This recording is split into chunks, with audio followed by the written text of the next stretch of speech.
If it's going to be the Apple TV 4K versus the Amazon Fire Stick 4K, look, I love almost everything about this product. It is fantastic. It's just that I also love feeding my kids.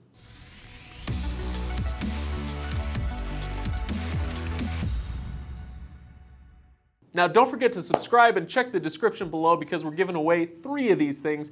I'll get you more details at the end of the video, but you can hit the description for now. So if we're talking Apple TV versus Amazon Fire, we want to talk about the devices available and the costs for each of them. So on the Apple TV side, we've got the 4K version that retails for about $160 to $170 depending on the retailer.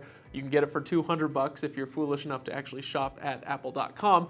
Or you can get it for about $130 or $140 if you want the non-4K version. On the Amazon side, the Fire Stick 4K that I have right here is about $50, or $10 less, you can get the non-4K version of that. There's also the Amazon Fire TV Cube, which is $120, and that's basically this plus an Echo Dot kind of mashed together. So you do have those options. So which device should we compare? Intuitively, you might want to compare the most expensive options from each since they're naturally the best, right? So it'd be the Apple TV 4K versus the Amazon Fire TV Cube, right?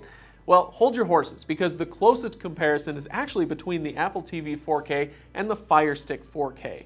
Which, as we just noted, isn't really a comparison at all if you're just talking about price. I mean, $50 for this one versus $160 for this one. All you fast math people out there already figured this out, but that's more than 3 times the cost for the Apple device. It's unsurprising maybe, considering it's Apple, but still kind of shocking. But if price is your only criterion, then problem solved. You can go ahead and shut off this video, just grab the Amazon one, you're done.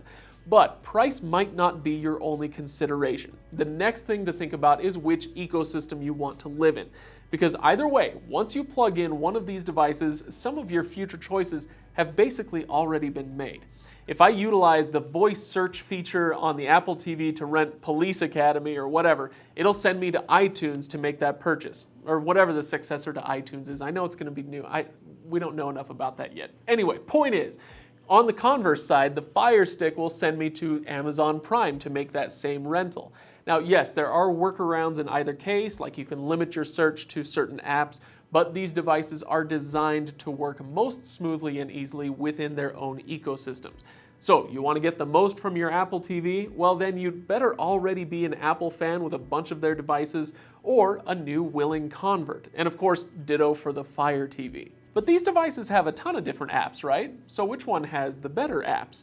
Well, I think generally speaking, we're pretty even here. Most of us are going to be using a streaming box like this to access the big stuff. Netflix, Hulu, Sling, that sort of thing. And both players perform that function admirably. Most apps, most big apps are going to be available on either one. But let's scratch the surface a little bit.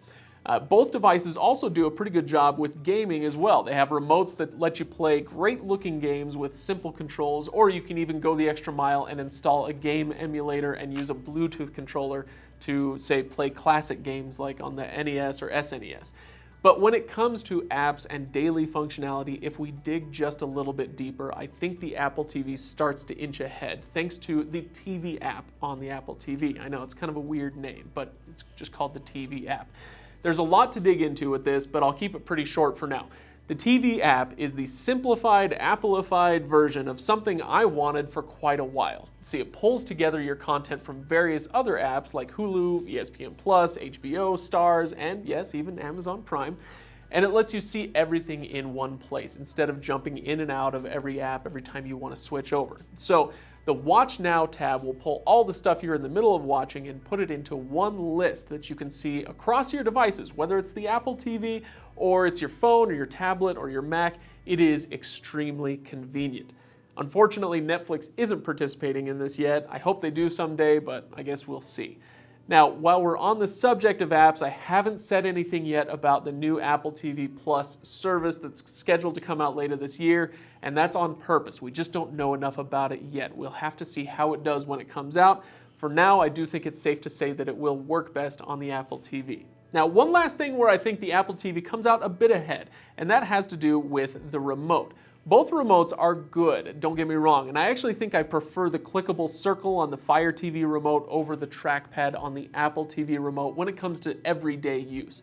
That trackpad is not friendly to sticky-fingered kids, I can tell you that right now. But the Apple TV remote has the little microphone button on it that lets you issue commands to Siri, but it also lets you dictate email addresses and passwords, so you don't have to hunt and peck every time you need to log into something. This is especially helpful during the initial setup phase, but it comes in handy pretty frequently even after that, as you can imagine. Now, with either the Apple TV or the Fire TV, you can always connect your phone and just use it for its keyboard. But the convenience of pressing a single button on your remote to take care of all that passwords and email addresses and stuff is one of my absolute favorite things about the Apple TV and has been for some time. So there are a couple areas where I think the Apple TV pulls ahead a bit, but for the most part, both are great devices and I really enjoy them both. They're easy to use, they display crisp 4K, HDR, etc. But while I love the Apple TV, it's hard for me to get past that price point. So for the majority of streamers out there, I would actually recommend the $50 Fire Stick 4K over the $160 Apple TV 4K. But if I'm talking to an Apple super user, then I think the Apple TV has some cross functionality, like with the TV app, that does make it a no-brainer. And I figure if you can afford a Mac and an iPhone and an iPad, then you can probably shell out for an Apple TV. And frankly, you probably should. It's great. Now, there are 100 other areas that I could address, but I don't want this to be an hour-long video, and I do think that covers the broad strokes. So if there are any other little things that you love or hate about one device or the other, hit the comments below and let me know. And on your way down, give this video a like if you enjoyed it. Thanks for watching, guys. I'll see you next time.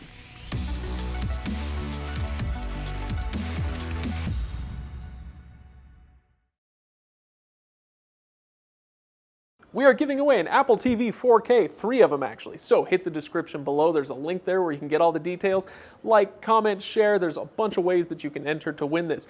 We're doing this until June 19th, 2019. So if you're watching this before then congratulations, you can still enter. If it's after that, then hello from the past. Ooh.